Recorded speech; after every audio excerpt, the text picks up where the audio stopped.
Good morning, everyone. Thank you so much, techUK, for having me. My name is Martina Colman, and I'm the head of climate science.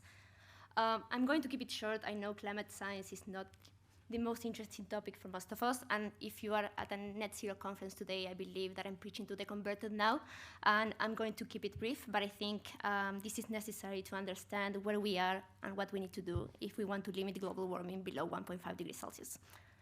Climate change is increasingly recognized as one of the most pressing and defining political, economical, and societal challenges of our present time.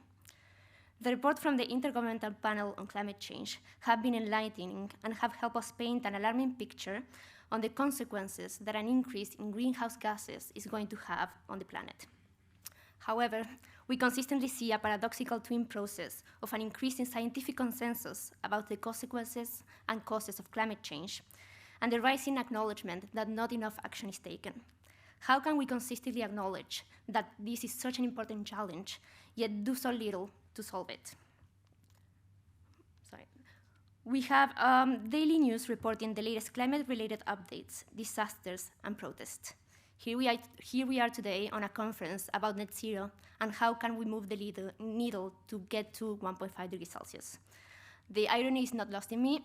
I know I'm a climate scientist giving yet another speech about how climate change can affect the planet and the consequences that can happen. Over the next few minutes, I will explain where we are, where we're going, and the actions that we need to take if we want to limit these multi-scale, multi-actor, embedded effects of climate change. The slides are looking a bit off, I hope that's okay. So what happened? In 2015, in response of the growing urgency of climate impacts, nearly every country in the world signed into the Paris Agreement. Not all countries, but pretty much every country. Under this international treaty, nations pledged to hold the Earth's temperature to well below 2 degrees Celsius, but most importantly, to try to limit global warming below 1.5 degrees Celsius above pre-industrial levels. However, before the Paris Agreement in 2010, at the adoption of the Cancun Agreement, the expected global temperatures increase in 2100 was nearly 5 degrees Celsius. In 2015, with the adoption of the Paris Agreement and commitments being made, the expected global temperature increase was reduced to around 3 degrees Celsius. So we can see that progress is being made. But where are we now? Announcements at COP27 last year stated that the expected temperatures were reduced a little bit further to around 2.5 degrees Celsius. This could still be reduced to 2.1 degrees Celsius, but only if we take into account the full implementations of long-term net zero targets. We can see here that progress has been made, but unfortunately, this is still not enough. The 1.5 degrees target is now widely considered as the maximum acceptable limit for global warming. The latest global stocktake findings, which I'm going to discuss later, state that the window to limit global warming below 1.5 degrees Celsius is closing rapidly, and progress is still insufficient based on the latest available science. So how is this 1.5 degrees Celsius pledge going, and where are we now? In 2022, the average global temperature increase was about 1.15 degrees Celsius. If this sounds like we're cutting it a little bit on the fine line, I'm sad to say that the cyclical weather phenomenon called La Niña contributed to actually cooling and dampening the effects of human-induced climate change. La Niña actually lasted for around 3 years and ended in March this year. A few weeks ago, Nature reported that the planet's average 2023 temperature increase is now likely to reach 1.5 degrees Celsius this year. El Niño is currently underway, and this event will typically raise global temperatures in the year after it sets in, so in 2024. There is a 55% chance this year that the temperature on the planet is going to be 1.5 degrees Celsius warmer. Though there is a good chance that we are going to reach that 1.5 degrees Celsius this year, this is going to be as a consequence of El Niño, and this breach would only be temporary. For now, we would not have failed the Paris Agreement. This means that we still have one chance to make things right. The latest science says that we may go beyond 1.5 degrees Celsius by the end of 2030. Global warming is well ahead of schedule and under budget. If we were a company, we were extremely proud of ourselves, but unfortunately, we're talking about the planet. The global stocktake process, I'm going to talk a little bit about what has happened in the past few weeks. The global stocktake process is designed to assess the global responses to the climate crisis every 5 years. And the first one is due to conclude after COP this year. Unsurprisingly to us, the global stocktake says that if we don't take stronger action before the second global stocktake that is happening in 2028, we may witness the devastating reality of global temperatures soaring beyond 1.5 degrees Celsius. So what has the global stocktake said about our targets? In terms of climate actions, there are two key takeaways. Number one, as we have seen, whilst climate action is proceeding, as we have seen on the projections for the 2100 temperatures, this is still not enough, and much more action is needed on all fronts. Secondly, there is a rapidly narrowing window to raise ambition and implement existing commitments in order to limit global warming to 1.5 degrees Celsius. So again, the time to act is now. So where are these gaps?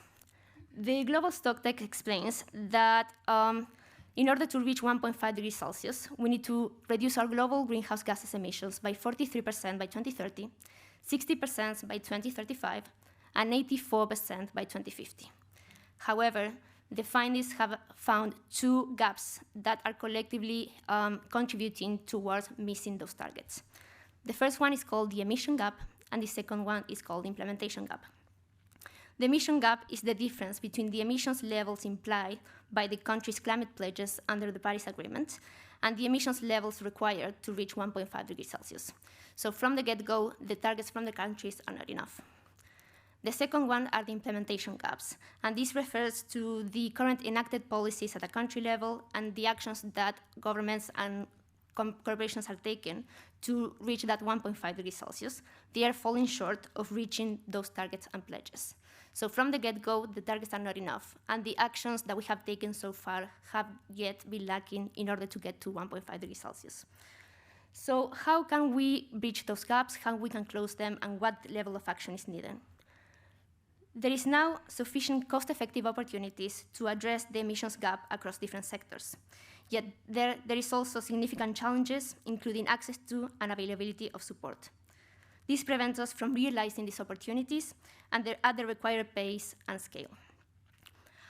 Mitigation options costing less than $100 per ton of carbon dioxide equivalent could help reduce global greenhouse gas emissions by at least half of the 2019 levels by 2030. I am not talking just about energy. All mitigation implementation actions that cost around $100 could help us reduce global greenhouse gases by 50%. Mitigation options costing less than $20 per ton of carbon dioxide equivalent are estimated to cover around a quarter of global emissions. Here we can see the mitigation actions in terms of energy. There are a few that are more expensive than others, but overall, if we were to implement all the mitigation actions in terms of energy, 70% of emissions could be reduced. All of these figures are taken from the 6 IPCC reports. And they talk a lot of mitigation options, but here I'm just going to show you 3, one for energy, for building, and transportation. Energy system mitigations measured can help reduce lots of emissions, but in order to do that, we need to start increasing the renewable energy penetration and phasing out all unabated fossil fuels. This is critical for a net zero emissions reduction. The removal of fossil fuel subsidies is also key to address structural economic barriers that can slow down change and prevent cost-effective, low-carbon alternatives from being adopted at scale. Please, we need to stop subsidizing fossil fuels.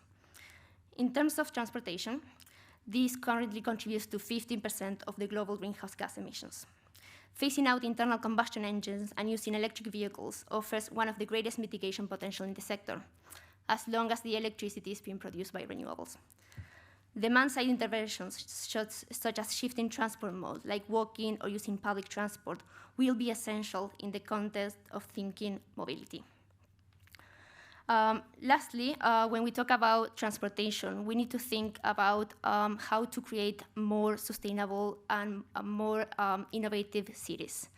Most of the emissions come from the cities and not from rural areas. So thinking of new transportation system and ways that we can improve that is also going to be key to help our citizens and to help reduce global emissions.